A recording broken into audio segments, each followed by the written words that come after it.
గ్రంథం 6వ అధ్యాయంలో మొదటి వచనం నుంచి 13 వచనాల్లో ఉన్న మాటలు గమనించినట్లయితే, మరి ఉజ్జియా అనేటువంటి రాజు పరిపాలన చేస్తున్నటువంటి సమయంలో ఆయన మృతి నొందాడు. మృతి నొందినటువంటి సంవత్సరాన భక్తుడైన ప్రవక్త అయినటువంటి యెషయాకు కలిగినటువంటి ఒక దర్శనం, భక్తుడైనటువంటి యెషయాకు కలిగినటువంటి దర్శనం. చూడండి ప్రియులరా, ప్రభువు ఆసీనుడై ఉండగా అత్యున్నతమైన సింహాసనం అందంట నేను చూచితిని అంటున్నాడు 6వ అధ్యాయం మొదటి వచనంలో. ఎవరిని చూచాడమ్మా? దేవుణ్ణి చూచాడు. దేవుణ్ణి చూచిన వ్యక్తిగా ఉన్నాడండి. ఎవరు? యెషయా. బాబు అయ్యా ఇటు. ఎవరిని చూచాడు? దేవుణ్ణి చూచాడు. మీరందరూ నన్ను చూస్తున్నారా ఏమ్మా? మీరందరూ నన్ను చూస్తున్నట్టే, నేను మిమ్మల్ని చూస్తున్నట్టే. యెషయా అంట దేవుణ్ణి చూచాడంట. దేవుడు ఎక్కడుంటాడు? పరలోకంలో ఉంటాడు. దేవుడు ఎలా ఉంటాడు ఏమ్మా? వెనక గ్లోరీ. దేవుడు ఎలా ఉంటాడు? దేవుడు ఎలా ఉంటాడమ్మా? ఏం మాట్లాడట్లేదు. మహిమతో ఉంటాడు దేవుడు. యోహాను 4:24 ఏం చెప్పబడుతుంది? దేవుడు ఆత్మ గనుక, అంటే దేవుడు ఆత్మ, స్పిరిట్. కంటికి కనబడటం అంటే కష్టం, కానీ కనపడ్డాడంట కదండి. అంటే దేవుడిని చూస్తే ఏమైపోతారన్నాడు దేవుడు మోషేతో? చచ్చిపోతారన్నాడు. దేవుడు ఎలా ఉంటాడంట? మహిమతో నిండుకొని ఉంటాడు. ఎన్నో వేల కోట్ల లక్షల మరి క్యాండిల్స్ లైట్ ఎలా ఉంటుందో, వాట్స్, ఆ పవరు, అంతటి వెలుగుమయంగా ఉంటాడు. ఆయన్ని చూడలేరంతే, అసలు ఏం అర్థం కాదు. కానీ అటువంటి దేవుణ్ణంట చూచాడంట. ప్రియులారా, ఆయన చెప్తున్నాడు చూడండి, ఎలా వర్ణిస్తున్నాడు చూడండి. రాజైన ఉజ్జియా మృతి నొందిన సంవత్సరం. అందరి ధ్యాస అక్కడే పెట్టండి. అత్యున్నతమైన సింహాసనం ఉంది. ఎలాంటి సింహాసనం ఉంటుంది అంటే? అత్యున్నతం అంటే అదే ఇక టాప్ మోస్ట్ అంట, ఉన్నతమైన ప్లేస్లో ఉందంట. అత్యున్నతమైన సింహాసనం నందు ప్రభువు ఆసీనుడై ఉండగా, ప్రభువు దాంట్లో ఎట్టున్నాడంట? ఆ సింహాసనం మీద కూర్చొని ఉన్నాడంట. నేను చూచి తిని. ఎంత గొప్ప సన్నివేశం అండి. ఏమ్మా వింటున్నారా? ఎలిసమ్మ గారు నిద్రపోతున్నారా? పాప వారం అంతా అలసిపోయి ఆదివారం నిద్ర వస్తుంటుంది. ప్రభువుని చూచాడంట. ఈ రోజున ప్రభువుని చూడట్లా. చర్చిలో ఉండగానే మనం ఏం చేస్తాం? మొబైల్లో ఫ్రీ ఫైర్లు, పబ్జీలు అవి చూసుకుంటూ ఉంటాం కదా, ఇన్స్టాగ్రాములు. పాపం అస్సలు తీరిక లేదు పిల్లలకి. పాపం సందు జిక్కిందా చదువుతో పాటు, తీరిక లేని విధంగా అనమాట. టీవీలు, మొబైళ్ళు, ముచ్చట్లు రకరకాలు. అదేవిధంగా పెద్దవాళ్ళు కూడా అట్లాగే తయారయ్యారు. ఒక సీరియల్ ఇడిస్తే ఇంకో సీరియల్. ఏందమ్మా మందిరం పని జరుగుతుందంటే ఎవరికి టైం లేదు. ఇంట్లో మరి ఏం చేస్తారో తెలియదు. ఉదయం 6 గంటలకు మొదలుకొని రాత్రి నిద్రపోయేంత వరకు వంటలేమో మరి తెలియదు. పురుషులు చెప్పాలా. అంత తీరిక లేని బిజీగా ఉంటున్నాం. కానీ యెషయా గారంట, ఆయన మామూలుగా ఆయన నిద్రపోతుంటే ఏమన్నా వచ్చి ఉంటుంది అక్కల బాబు అయ్యా నాని. నేను అనుకోవటం ఆయన దేవుని సన్నిధిలో ప్రార్థనలో ఉన్నాడు, ఆశతో ఉన్నాడు. ఆశ గల ప్రాణాన్ని దేవుడు ఏం చేస్తాడు? దేవుడు నాకు కనపడాలి అని అంటే దేవుడు నీతో మాట్లాడతాడు, వాక్యం ద్వారా మాట్లాడు, దర్శనమిస్తాడు. ఎట్లా ఇస్తాడు తెలియదు. సో యెషయా గారు అంటున్నాడు, నేను ప్రభువుని చూచాను. సామాన్యమైన విషయం కాదు. He was able to see the lord. ఇంకా ఏంటంటే ఏం చూస్తున్నాడు చూడండి. ఆయన చొక్కాయి అంచులు దేవాలయమును, అంటే ఆయన ఏం చూస్తున్నాడు? చూస్తున్నప్పుడు ఏం కనిపించింది? ఏం కనిపించిందయ్యా? అక్కడ ఉన్నదే చెప్పండి.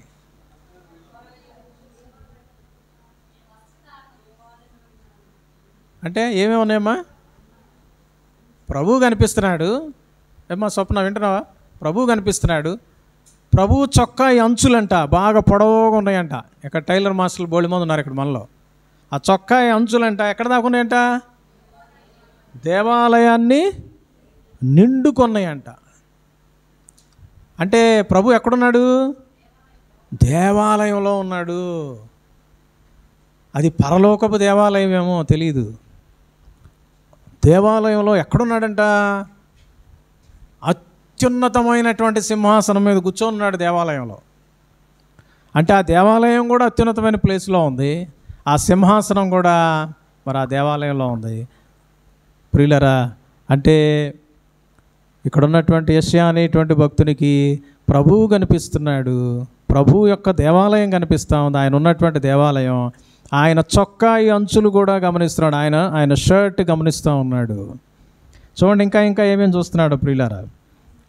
2వ వచనం, ఆయనకు పైగా శరాపులు అంటే ఎవరంట? కింద ఫుట్నోట్లో మహాదూతలు, ఆర్కేంజల్స్ అంటారు.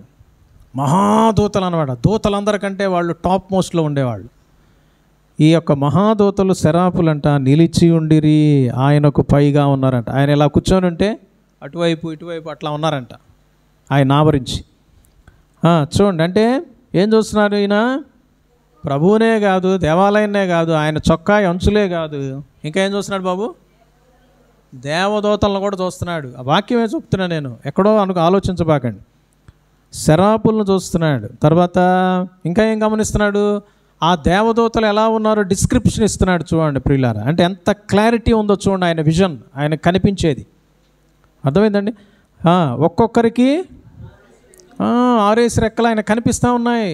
ఆ మహాదూతలకి 6 రెక్కలు ఏం చేస్తున్నారు? 6 రెక్కలతో అది కూడా గమనిస్తున్నాడు. ఏముందండి అక్కడ?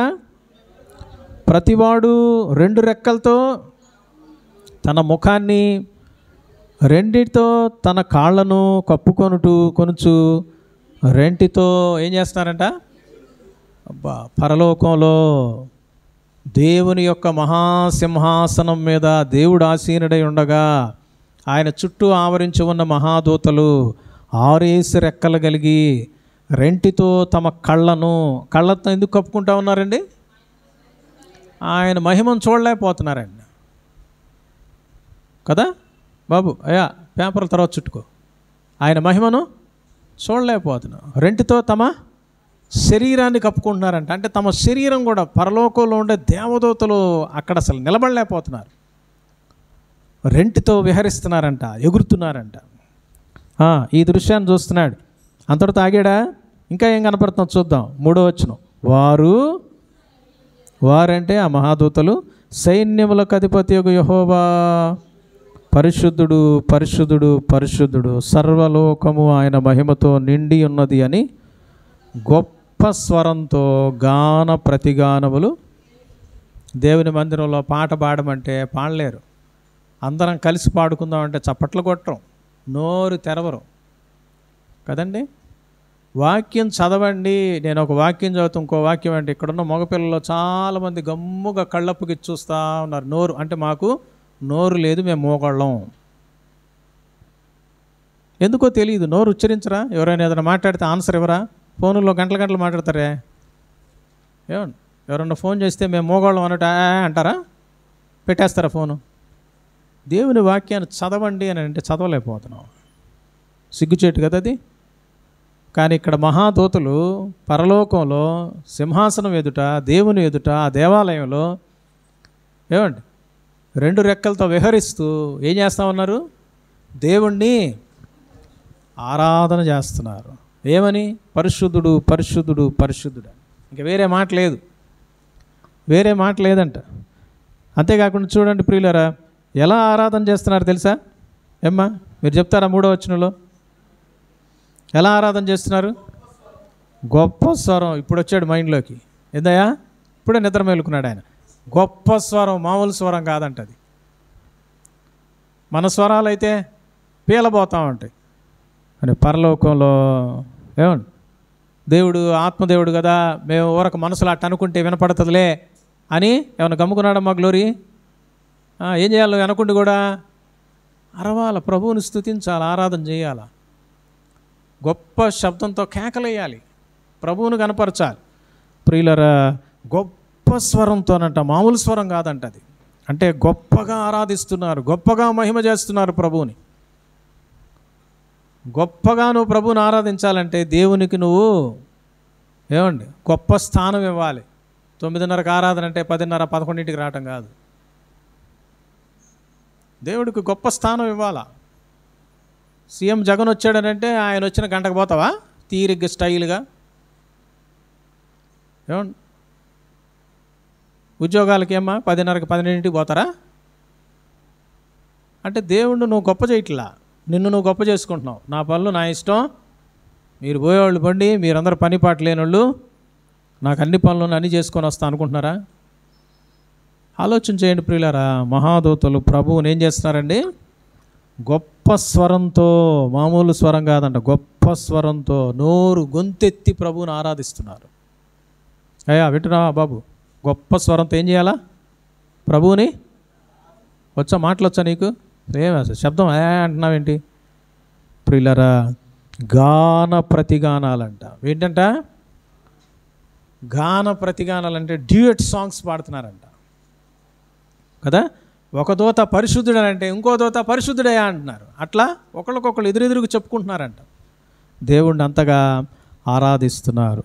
దీన్ని అంతటినీ ఎవరు చూస్తున్నారు అంటే పరలోకంలో ఉన్నటువంటి ఆ పిక్చర్ అంతటినీ కూడా కళ్ళతో చూస్తున్నాడు.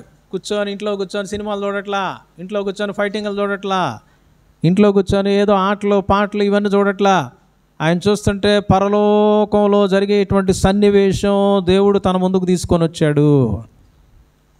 He was able to see the vision, he was able to see the heaven and heavenly things. అక్కడ ఏమేమి జరుగుతుందో దాన్ని అబ్జర్వ్ చేయగలుగుతున్నాడు. 4వ వచనం ఇంకా అవలా చూడండి ప్రియులారా. వారి కంఠస్వరము వలన గడప కమ్ముల పునాదులు కదులుచు మందిరము ధూమము చేత. అంటే కొన్నిసార్లు మనం అరిచే అరుపులకి భూమి ఏమవుద్దాయా?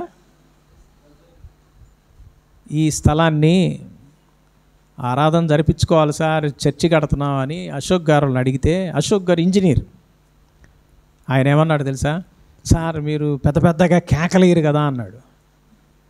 సార్ మేము కేకలేసే బ్యాచ్ అయితే కాదు, ఆరాధన చేసేటప్పుడు ఏమన్నా కొద్దిగా పెద్దగా పాడతామేమో పాటలు, మరీ ఎగిరెగిరి డ్యాన్సులు వేసి ఒకళ్ళు కొట్టుకుంటా కిటికీలు కొట్టుకుంటా అట్ట చేసుకుంటా అట్ట చెయ్యం సార్ అని అంటే, ఓకే ఓకే సార్. ఏంటి సార్ అని అంటే, భయంకరంగా అరిస్తారంట ఏమవుతుందో తెలుసండి, ఈ పునాది గోడలంట దద్దరిల్లుతాయంట.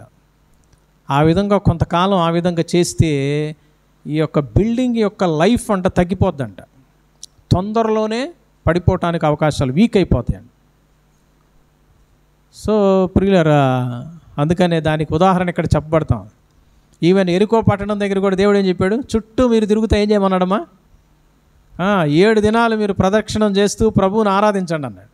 7వ దినాన్ని 7 మార్లు తిరిగారు. ఏమైపోయిందండి? ఎరికో గోడలు కూలిపోయినాయండి. వీళ్ళు ఏం చేయాల? కొట్లా తిట్లా ఏం చేయాల? చుట్టూ తిరుగుతూ ప్రభువుని ఆరాధించారు. ఆ సౌండ్స్కి ఏమంటారంటే ఫిజిక్స్లో ఉంటుందన్నమాట, రెజొనెన్స్ అంటారు, అనువాదం అనునాదం అని అంటారు. ఆ శబ్దానికి ఏమవుద్దంటే అది దద్దరిల్లిపోయి పడిపోయిందన్నమాట. ఇక్కడ కూడా దేవదూతలు ఎంత గొప్ప స్వరంతో ఆరాధన చేస్తున్నారో చూస్తున్నట్లయితే 4వ వచనం, వారి కంఠస్వరము వలన గడప కమ్ముల పునాదులు ఏమవుతున్నాయంట? పునాదుల్లో ప్రకంపనలు స్టార్ట్ అయినాయండి. ఆ విధంగా నీవు నేను ప్రభువును ఆరాధించగలగాలి ప్రియులారా. దేవుడు సంతోషిస్తాడు. పునాదులు కదులుచు మందిరం ఏమైపోయిందంట? పొగతో నిండిపోయిందంట, ధూమంతో నిండగా. ఇదంతా చూశాడండి ఆయన. ఎవరు? యెషయా భక్తుడు చూస్తున్నాడు, దేవుని చూస్తున్నాడు, దేవాలయాన్ని చూస్తున్నాడు, దేవుని యొక్క చొక్కాయి అంచులను చూస్తున్నాడు. ప్రియులరా దేవుని చుట్టూ ఆవరించి ఉన్న మహాదేవదూతలను చూస్తున్నాడు. ఆ దేవదూతలు ఎలా ఉన్నారో డిస్క్రైబ్ చేశాడు. ఆ దేవదూతలు ఏం చేస్తున్నారో చూశాడు. వాళ్ళు ఎంత గొప్పగా ప్రభువుని ఆరాధిస్తున్నారో అన్నీ కూడా గమనిస్తూ ఉన్నాడు, అన్నీ గమనిస్తున్నాడు. అయితే ఏమైందో చూద్దాం ఇప్పుడు. మొట్టమొదటిగా 5వ వచనం, నేను అపవిత్రమైన పెదవులు గలవాడు, అపవిత్రమైన పెదవులు గల జనుల మధ్యను నివసించువాడు. నేను నశించితిని, ఎందుకంటే రాజును సైన్యములకు అధిపతియగు యెహోవాను నేను కన్నులారా. కాబట్టి ఆయనకు ఒక ఐడియా ఉంది, దేవుణ్ణి చూస్తే చచ్చిపోతారనే ఐడియా ఉంది. మోషే గురించి ఆయన ఏమో ధ్యానం చేశాడేమో, మోషేని గురించిన ధ్యానం చేసాడేమో, ధర్మశాస్త్రాన్ని చదివి ఉంటాడు యెషయా. ఎందుకంటే తర్వాత వచ్చినాడే కదా ఈయన, మోషే వీళ్ళందరూ తర్వాత వచ్చినాడే కదా ఈయన. కాబట్టి ధర్మశాస్త్రం వాళ్ళకి అవైలబుల్గా ఉంది. ధర్మశాస్త్రంలో చదివి ఉండొచ్చు నిర్గమాకాండంలో ఏం జరిగింది కదా. కాబట్టి దేవుణ్ణి చూస్తే చచ్చిపోతాం అనేటువంటి అభిప్రాయం ఉంది. కాబట్టి ఇక్కడ ఈయన ఏం చేశాడు, అయ్యో నేను దేవుణ్ణి చూచాను చచ్చిపోతాను. ఎందుకు చచ్చిపోతాను అంటున్నాడు ప్రియులారా? చూడండి అక్కడ 5వ వచనంలో నేను అయ్యో అంటున్నాడు. దేవుణ్ణి చూస్తే ఏమనిపించిందంట ఆయనకి?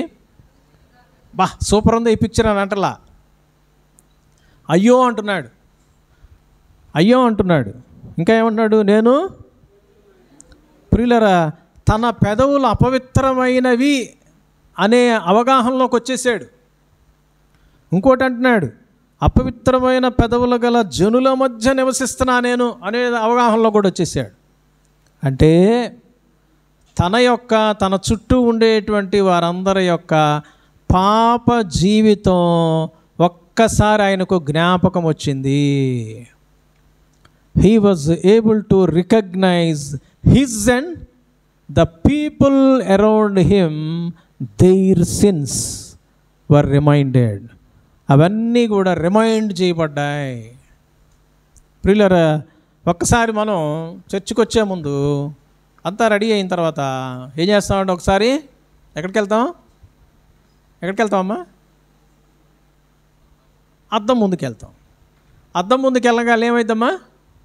అంతా చూస్తాం, జుట్టు అది ఏమన్నా చెదిరిపోయిందా, ముఖం బాగుందా, పౌడర్ రాయాలా, క్రీమ్ రాయాలా, లేకపోతే షర్ట్ ఏమైనా బాగాలేదా, చీర సరిగ్గా లేదా, అంతా ఒక్కసారి చూసుకొని అప్పుడు మనం బయలుదేరదాం. అంటే అద్దంలో ఏం కనిపిస్తుంది? మనం ఎలా ఉన్నామో అలా అద్దం చూపిస్తుంది. ఎప్పుడైతే యెషయా దేవుణ్ణి చూచాడో తన స్థితిగతి తనకు కనపడుతుందంట. అద్దం ఏ విధంగా నీ యొక్క శరీరాన్ని చూపిస్తుందో, బాహ్య శరీరాన్ని, దేవుని సన్నిధికి వస్తే దేవుని వాక్యం కానీ, దేవుడు కానీ, దేవుని దర్శనము, దేవుని ప్రత్యక్షత నీ యొక్క స్థితిగతిని చూపిస్తుంది. నువ్వేమై ఉన్నావో నీకు అర్థమయ్యేటట్టు చేస్తుంది. చాలామంది దేవుని సన్నిధికి ఎందుకు రారో తెలుసా? దేవుని మందిరానికి వస్తే వాళ్ళ తప్పిదాలు, పాపాలు అక్కడ జ్ఞాపకం చేయబడతాయని చాలామంది మందిరాలు ఎగ్గొట్టేస్తూ ఉంటారు. ఇక వేరే ప్రోగ్రాములకి వాటికి వీటికి టీలు, కాఫీలు, టిఫిన్లు ఏమండి అక్కడ ఇక్కడ చుట్టూ తిరగటానికి ఇష్టపడతా ఉంటారు. ఏదో ఒక సాగు చెప్పి, పిల్లల సాగు చెప్పో, పెద్దల సాగు చెప్పో, ప్రోగ్రాములు సాగు చెప్పో తిరుగుతూ ఉంటారు. నీకోసం ప్రాణం పెట్టి తిరిగి లేచినటువంటి దేవుని సన్నిధయ్య, ఆదివారం ఆయన ఆరాధించమని ప్రభు ఆజ్ఞాపించాడు. ఆయన సన్నిధిలో నువ్వు బల్లలో చేయి వేయాలి రక్షింపబడినోళ్ళని. అంటే రక్షింపబడినటువంటి వాళ్ళు ఇళ్లలో ఏం పని? ఎన్ని కష్టాలున్నా, ఎన్ని బాధలున్నా, ఎన్ని ఇబ్బందులున్నా ఎక్కడికి రావాలమ్మా? దేవుని మందిరానికి రావాలా లేదా? రావాలనే తపన ఉందా, ఆశ ఉందా అసలు మనకి? ఒకసారి ఆలోచించేయండి ప్రియులారా. ఈయన చూస్తున్నప్పుడు దేవుణ్ణి ఎప్పుడైతే నువ్వు నిజంగా చూస్తావో, దేవుని సన్నిధికి ఎప్పుడైతే వచ్చి నువ్వు కూర్చుంటావో, దేవుడు తన వాక్యము ద్వారా, తన ప్రత్యక్షత ద్వారా నీ స్థితిని, గతిని నీకు తెలిసేటట్టు చేస్తాడు. దేవుని దగ్గరకు వస్తే నేనేంటో నాకు అర్థమవుద్ది. దేవుని దగ్గరికి వస్తే మనం నువ్వంటే ఏంటో నీకు అర్థమవుద్ది. నీకు అర్థమైనప్పుడు నిన్ను నువ్వు సరి చేసుకోవాలి. నువ్వు సరి చేసుకోవట్లేదు, నీ మాటలు, నీ చూపులు, నీ ఆలోచనలు, నీ తలంపులు, నీ కార్యాలు అట్టాగే ఉన్నాయంటే అర్థం ఏంటంటే నీకు దేవుని దర్శనమన్నా కలగట్లేదు, లేకపోతే దేవుడు దర్శించి అన్ని విషయాలు చెప్తున్నా వాత వేయబడిన మనస్సాక్షిలాగా నిన్ను నువ్వు కఠినపరచుకొని వెళ్ళిపోతున్నావు. నేను మారను, నా ఇష్టం వచ్చినట్టు నేను ఉంటాను అనుకుంటున్నావేమో. తన స్థితి గతి తెలుసుకునేటట్లుగా చేయడం కోసమే దేవుడు తన ప్రత్యక్షతనిచ్చాడు తప్ప దేవుడు యెషయాను చంపేయడానికి తన ప్రత్యక్షతని ఇలా, అయ్యో నేను దేవుడిని చూచాను చచ్చిపోతానేమో అని భయపడుతున్నాడేమో కానీ దేవుడు చంపేయడానికి తన ప్రత్యక్షతనివ్వలా, తను తాను కనబడేటట్లు చేసుకోవాలా దేవుడు. దాన్ని బట్టి చచ్చినటువంటి మన జీవితంలో ఉన్న లక్షణాలని కడుక్కోవడం కోసమే ప్రభు తన ప్రత్యక్షతనిస్తాడు మనకి. నువ్వు దేవుని సన్నిధికి వస్తే నీలో ఉన్నటువంటి బ్యాడ్ క్యారెక్టర్ అంతా కూడా కనబడుతుంది. ఎక్కడెక్కడ నువ్వు బ్యాడ్గా ఉన్నావో, ఎక్కడెక్కడ నువ్వు అవిధేయంగా ఉన్నావో అవన్నీ కూడా పోసగుచ్చినట్టుగా ప్రభు చూపిస్తాడు, కనబడేటట్లుగా చేస్తాడు. ప్రియులారా, యెషయా తన యొక్క అపవిత్రతను గుర్తించగలిగాడు, అపవిత్రతను తెలుసుకొనగలిగాడు. దేవుణ్ణి చూచాడు గనక, దేవుని దగ్గరకు వచ్చాడు గనక, దేవుని ప్రత్యక్షతను ఆయనకి అర్థమవుతుంది గనక తన స్థితి, తన గతి అర్థమైంది, గుర్తుపట్టగలిగాడు. ఈ రోజున నీ స్థితి, నా స్థితి ఎలా ఉంది? రెండవ ప్రాముఖ్యమైన విషయం ప్రియులారా, 6వ వచనం చూడండి. ఎప్పుడైతే ఈయన నేను కన్నులారా చూచాను, నేను ఇక నశిస్తాను అని మాట్లాడుతున్నాడో యెషయా, అప్పుడు చూడండి 6వ వచనం, ఆ శరాపులలో ఒకడు తాను బలిపీఠము మీద నుండి కారుతో తీసిన నిప్పును చేత పట్టుకొని నా యొద్దకు ఎగిరి వచ్చి నా నోటికి దాన్ని తగిలించి, ఇది నీ పెదవులకు తగిలిను గనుక నీ పాపమునకు ప్రాయశ్చిత్తమాయను, నీ దోషము తొలగిపోయాను అంటున్నాడండి. చెప్పానండి ఇందాక, దేవుడు తన ప్రత్యక్షతను ఎందుకు ఇస్తాడో తెలుసా? దేవుడు మన యొక్క జీవితంలో ఉన్నటువంటి పాపాలను, తప్పిది జీవితాలని చూపించడం కోసమే. ఎందుకు చూపిస్తున్నాడండి? దాన్ని సరిచేసుకోవడం కోసమే. మనల్ని సరిచేయాలనేటువంటి ఆశ దేవునికి ఉందండి. మనల్ని కరెక్ట్ చేయాలనేటువంటి తలంపు దేవునికి ఉంది. నిన్ను నన్ను తప్పిదాలను బట్టి నాశనం చేసేవాడైతే ఎప్పుడో నాశనం చేసేసి ఉండేవాడు, రక్షించేవాడు కాదు, ఎప్పుడో చేసి ఉండేవాడు ప్రియులారా. కాబట్టి ఈ ప్రత్యేకమైనటువంటి సమయంలో గమనిస్తున్నట్లయితే ప్రియులారా, దేవుడు తన దూతను పంపించి మాట్లాడుతున్నాడు. అయ్యా, ఇది నీ పెదవులకు, ఎందుకు పెదవులకు తగిలిందంట? కారు నిప్పును తీసుకొచ్చి చెప్తున్నాడు. యెషయా ఏం గుర్తించాడు? నా పెదవులు అపవిత్రంగా ఉన్నాయి అన్నాడు.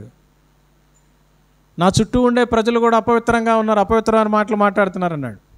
అందుకని మొదట ఏం చేస్తున్నాడు యెషయా దేవుడు? ఆయన పెదవులకు దాన్ని తాకించడానికి ఇష్టపడు, తనను పవిత్రపరచడానికి ఇష్టపడుతున్నాడు. ఎప్పుడైతే నీ జీవితంలో నీ కళ్ళు బాగాలేదా, నీ ఒళ్ళు బాగాలేదా, నీ చేతులు బాగాలేదా, నీ నిర్ణయాలు బాగాలేదా, నీ కాళ్ళు బాగాలేదా, నీకు ఎక్కడైతే లోపం ఉందని నువ్వు దేవుని సన్నిధిలో గుర్తించగలుగుతావో ఆ గుర్తించినటువంటి దాన్ని ఆయన సరిచేయటానికి, బాగు చేయటానికి, పవిత్రపరచడానికి ఇష్టపడే దేవుడుగా ఉన్నాడు. అందుకని అక్కడ అంటున్నాడు ప్రియులారా, నేను నశించానని ఈయన అన్నాడేమో కానీ దేవుడు తన దేవదూతను పంపించి చెప్తున్నాడు, అయ్యా ఇది నీ పెదవులకు తాగిలింది కాబట్టి నీ పాపం ప్రాయశ్చిత్తమైంది, నీ దోషం ఏమైపోయింది, ఇప్పుడు తొలగిపోయింది. మన పాపాలు తొలగించడానికి తన ప్రత్యక్షతను ప్రభు ఇస్తాడు, తన ప్రత్యక్షతను ఇస్తాడు. వెనక కొన్ని చైర్స్ వాళ్ళకి ఇవ్వండి, కొంతమంది కింద కూర్చోగలిగిన వాళ్ళు కూర్చోండి. మన చర్చ అయిపోయిన తర్వాత చిన్న కార్యక్రమం ఉంది, మనందరం వెళ్ళిపోవచ్చు, వాళ్ళు ఉంటారు. కనుక ప్రియులరా, మనం కనుక గమనిస్తున్నట్లయితే ప్రియులరా, మన దోషాన్ని తొలగిపోయేటట్లు చేయడానికే తన ప్రత్యక్షతను ఇచ్చినటువంటి వాడుగా ఉంటున్నాడండి.